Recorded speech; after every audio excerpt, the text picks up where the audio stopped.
Hey guys, so I'm back and I'll be talking about the update for 6 May. And basically this update doesn't isn't like too spicy, isn't the biggest update out there, so yeah. As for the new banner, because obviously Global releases one new banner every week, there is actually a step up banner for the Blue Elizabeth. I mean, honestly, right, I'm just gonna say right now, her banner is pretty much a hard skip.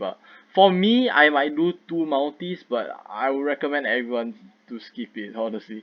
So this banner will be on for like a week, and then basically how a step up banner works, right, is that like every step, right, like every multi you do, you get 10 loyalty points, and these loyalty points build up to they build up a meter, right, and and then when you reach 50 points you get 3 SSR pendants, 80 6 water of lives 5 star, and then 120, which is 12 multis, 50 anvils, and 150, which is 15 multis, 10 of the 5 star awakening stones.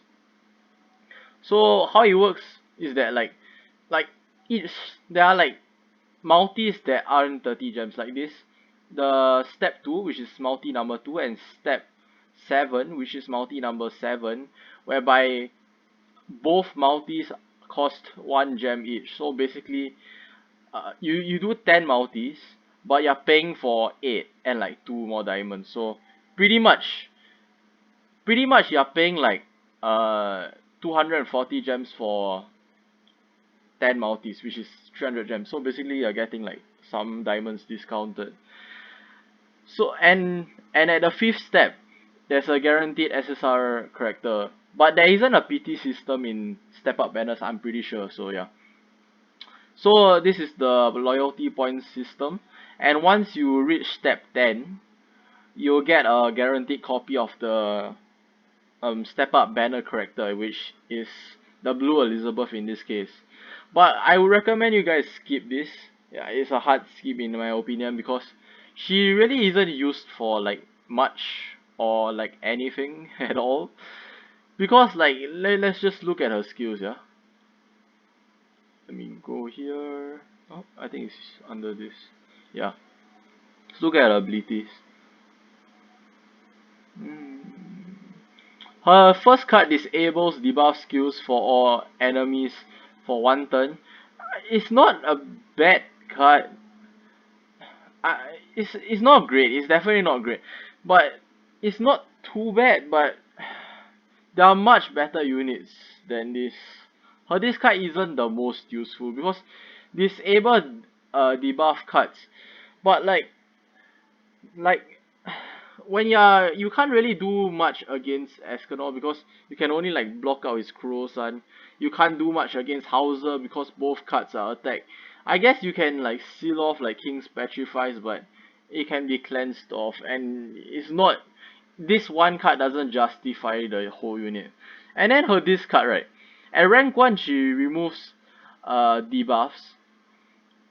It's so bad. It removes debuffs from one ally.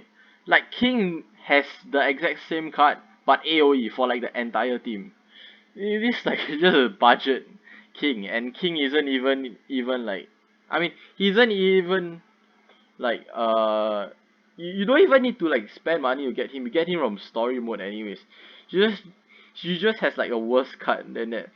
And then for and then it removes debuffs and heals one air life for 300% attack, grants debuff immunity, which is like pretty decent, which is okay lah, but it's nothing too crazy. And for rank 3, removes debuffs and heals HP, 300% attack, and grants debuff immunity for 2 turns. So basically this is like Arthur's level 3 pretty much, because both of them grant debuff immunity. It's just that instead of boosting the base stats, Elizabeth is giving a heal. So I mean this card at rank 3 isn't bad, but honestly I would prefer Arthur rank 3.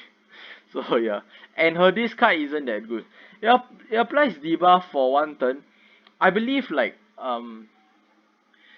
okay, so she has 120% attack multiplier on her rank 2, right? and it disables for 1 turn as well. If I'm not wrong, right, since this is a debuff attack, if for some reason you do like patience damage, the disable debuff skills doesn't apply, I'm pretty sure. But I mean obviously if it deals damage then you apply But as for the rank 1, since it doesn't have a damage multiplier, it's just counted as a debuff and not a debuff attack. Which means that no matter what, you're gonna apply the debuff, disable debuff skills debuff. So basically it's guaranteed to be applied. But rank 2, if you don't do damage with your rank 2 card, then I don't think it applies. And rank 3 just disables for 2 turns, but Red Slater is better and he's an SR unit, so yeah. And as for her out, she heals the whole team and then fills everyone's out gauge by 2 ops, which is the same out as Green Elizabeth, which most of you should have by now, so you guys should know how her out works. So yeah, she's not the best. Now let's go to the unique or the passive. Removes all allies debuffs, heals their HP and fills ultimate gauges by 2 orbs when the hero dies. So basically how she works in PvP when she works is that like you make her like really squishy. Like there are people who like run her at like level 1, like you are level 1, so like you are level 1. So basically you want to make it so that she just dies off. You literally build her to get killed. Once she gets killed, right, she removes all debuffs and heals everyone to full HP and gains 2 out gauges. So right, since if you are planning to use her, you leave her at level 1 out of 60, right? Obviously your combat class will be significantly lowered. What that means is that you will most likely lose the CC battle if you put her at level 1 in your team, right? So yeah, that's logical, right? So since your CC is low, right, you can run a Green Merlin on your team to give everyone 1 additional out gauge, and then since you're going second, you have like another like out gauge per hero, right, for your whole team, since you're going second. And then if you run out gauge foot on top of that, you'll get 3. So you're starting off with 3. And if the opponent doesn't know how Elizabeth works, and the person kills off the Elizabeth, right, with like example an AoE, or maybe the person just doesn't know how she works and just single targets her to like get rid of like 1 character. And then if that happens, right, you just get 2 ultimate stun too. Because like once she dies, right, she's gonna lose like a minimum of 2 cards. And you have 2 other heroes on the field concurrently, right? So once she dies, since your heroes already start off with 3 out gauges, since she dies, her passive will proc and 2 of your front characters will have their outs. So you can run like a Gopher and King, right? And if Elizabeth dies, then well then you get both your Gopher and King's outs. But yeah, that's if people do not know what she does, but people will start knowing like what she does, so she's just gonna become worse and worse pretty much. Oh yeah, wait. Events. The video is getting a bit long, so I'm just gonna speed it up a bit. So yeah, this is a step up event. Diamonds BOGO chance limit reset. This is for those people who spend on diamonds. Purchase limit is resetted. And then for week 2, event schedule, there's free stage clearing and then you get like the free enhanced stones. You just have to clear 5 times per day. And then for equipment enhancement 10 times, and then you get 3 of the 4-star awakening stones. And then you awaken 2 equipment. Like you can awaken an equipment like twice, and you can get 2 diamonds per day. And then you get free stage stamina decrease, so your foot stages and gear stages will get decreased by half. Like I mean, you'll have half stamina basically. And then yeah, you can read this for yourself. Fort Solgris stamina reduction, and then the gold reward increase, and then I mean now we are having the boss battles already at half stamina, so they are not showing here. And then Hawk Bass returns with a new SSR hero. And then here they just talk about Daldry, which isn't the best unit honestly. She's okay, but she's nothing amazing. So this for the people who are planning to buy the Hawk Pass. If you didn't already know, this is like really misleading because if you're free to play and you don't buy the Hawk Pass, you actually don't get the SSR pendant. It's just like an error or like a trick. So yeah, you don't actually get the SSR pendant from not buying the Hawk Pass. For the Hawk Pass, you can get like the Daldry. So hold on, let me show you guys Daldry's abilities. Am I blind? This one, right? Yeah. And then her first card she inflicts spike damage. So yeah, it's pretty easy to understand. Spike damage, not that good. Her stats aren't that good as well. HP is pretty low. Attack defense are like okay.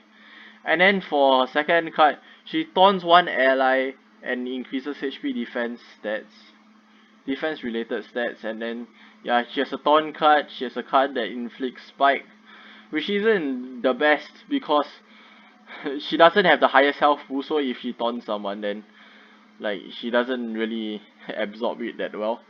But it works well. It works well with her passive though.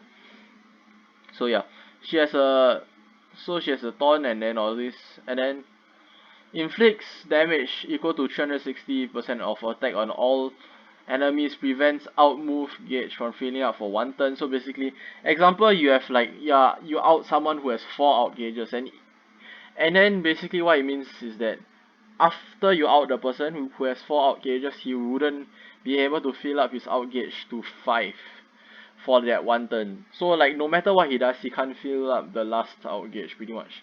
And then at max level, she just deals 540% damage, and obviously it's still for 1 turn. Her passive isn't bad though. When battle starts in PvP, applies one charm effect on one enemy. When the charmed enemy uses a skill which inflicts damage to Daldry, you'll miss.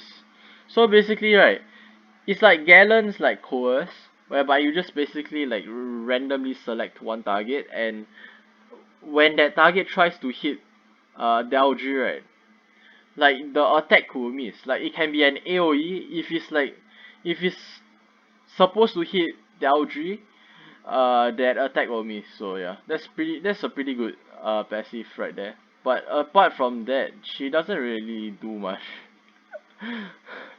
So she's if you're buying the Hawk Pass, if you want to buy the Hawk Pass, be sure that it isn't for her. Oh yeah, so an Arden and Daldry are gonna be added into like part 2. They're gonna be added to the tickets. And like Daldry is gonna be added into the part 2 if I'm not wrong. So pray that you do not get her. And for Arden, he doesn't really do that much, honestly. But I think it was his passive.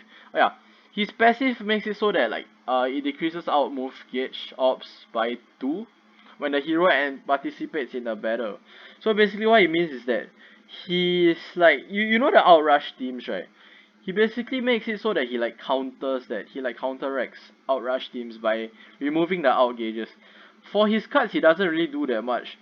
And since he's an SR character, his stats aren't the best, but he still has higher HP than Daldry.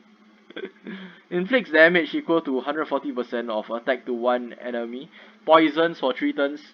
If you didn't already know, poison isn't like that strong. I believe like as for damaging debuffs, like bleed damage is the strongest, I believe. I might be wrong, but I think he's the strongest. Poison isn't that strong honestly. Inflicts his second skill, inflicts break damage equal to 160% of attack to one enemy. I believe this is like break is like collapse or something.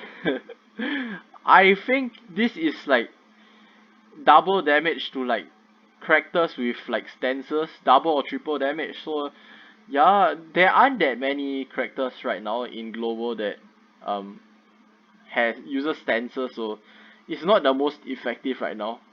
And it's only gonna do like a bunch of damage to like like characters that are using stances, so it's not the best card.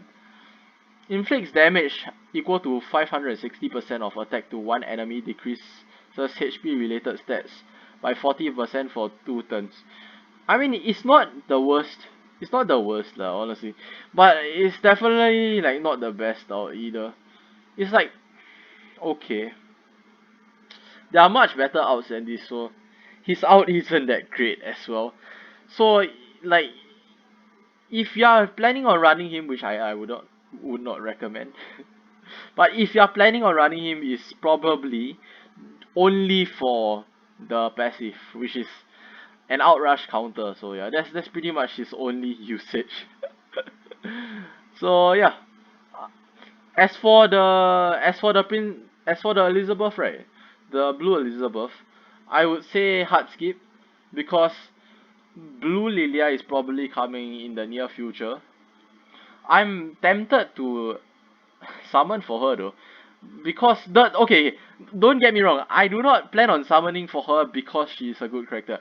I want to summon on her because I want the costume. It's probably my favorite Elizabeth costume, so I really want to summon for that. That's like the only reason. It's not because she's good, okay? Don't get me wrong. And plus, like, if you do 2 summons, right, 2 multis, it's only 31 gems because the second step is a 1 gem multi, so for 2 steps, the first 2 steps is just 31 diamonds, which is not the most. It's like not too bad lah, okay? But like, what are the chances I pull her from 2 multis? So I might not even pull for her. Yeah, I really want this costume, man. So I might pull for her, but if you do not care about the costumes, just skip. Yeah. So that's about it. It's a pretty small update. So, oh my god, it's a pretty small update and it still took like 17 minutes. But yeah, that's about it, guys. Hope you guys enjoyed and don't summon for her.